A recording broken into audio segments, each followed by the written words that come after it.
Richard, all day we are bringing you stories to help you protect your family from sexual offenders and predators. And while as parents, we all hope bad things will never happen to our children, history unfortunately reminds us that we can't make those assumptions. 2 little girls have been lost, kidnapped from our area in just the last 5 years. It was a cool October day, 2009. 7-year-old Summer Thompson had run ahead of her twin brother and older sister after school ended at Grove Park Elementary. Summer knew the neighborhood. Gano Avenue lined with homes, one of them especially familiar to the first grader because of the large white dog that lived in the yard. She loved dogs. When her brother and sister arrived home before her, it became obvious something was wrong. We're leaving no stone unturned. Deputies and neighbors with flashlights were searching everywhere. Summer's mom panicking. With each hour, the chances of finding the little girl alive seemed to fade. Within a day, dozens of volunteers turned into hundreds. Flyers were handed out. Teams of searchers gathered to help. On the 3rd day, the news no one wanted to hear. It's with deep regret and sadness that I have to inform you that a body has been found in the landfill in Folkestone, Georgia. It shook the small community of Orange Park and all of those who gathered outside Summer's home each night to sing her favorite song. Are my sunshine, my only sunshine. Her mother, Dina, heartbroken. No one ever thought it could happen here. 15 detectives worked the case, tracking down more than 4,400 leads. Months would pass before we knew who had taken Summer.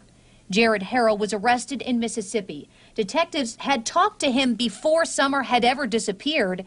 His roommate reported finding child pornography on a computer Harrell had used. It took months, though, to investigate that case, and wasn't until after Summer's murder that detectives connected the dots to the 24-year-old. He had been living in his mother's home on Gano Avenue. Summer had passed the house many times.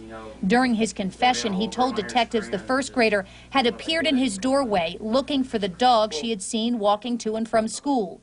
He admitted to smothering her. He was also charged with sexual assault.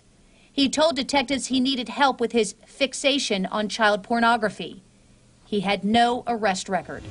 4 years later, another little girl would disappear. Her body found in a marshy area near a Jacksonville church. Cherish Periwinkle, her siblings, and her mother had met Donald Smith, a stranger, at a store. Police say he offered to take them shopping. They drove together to a Walmart on the north side.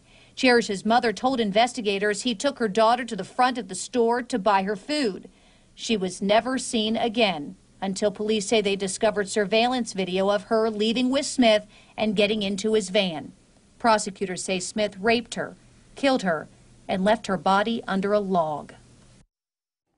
Smith had been out of jail for just a few weeks when Cherish disappeared. He is a convicted sex offender. He has pleaded not guilty to the little girl's murder. His trial is in January.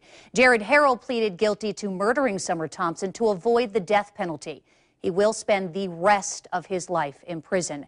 As we all try to take these tragedies and learn from them as parents, I can tell you, having talked with Summer's mom several times over the last several years, she had warned her daughter about strangers, even counseled Summer about not trusting people just because they have a dog. In Summer's eyes, though, it's very likely she never considered Jared Harrell a stranger. After all, he was someone she had seen likely before and considered a neighbor, not a stranger. Now, Cherish's mother has said that she accepted a ride from Donald Smith. While she may not have considered him a stranger, perhaps her children did not. They thought he was a stranger, or didn't, since Mom accepted his offer, of course, to buy them clothes and give them a ride.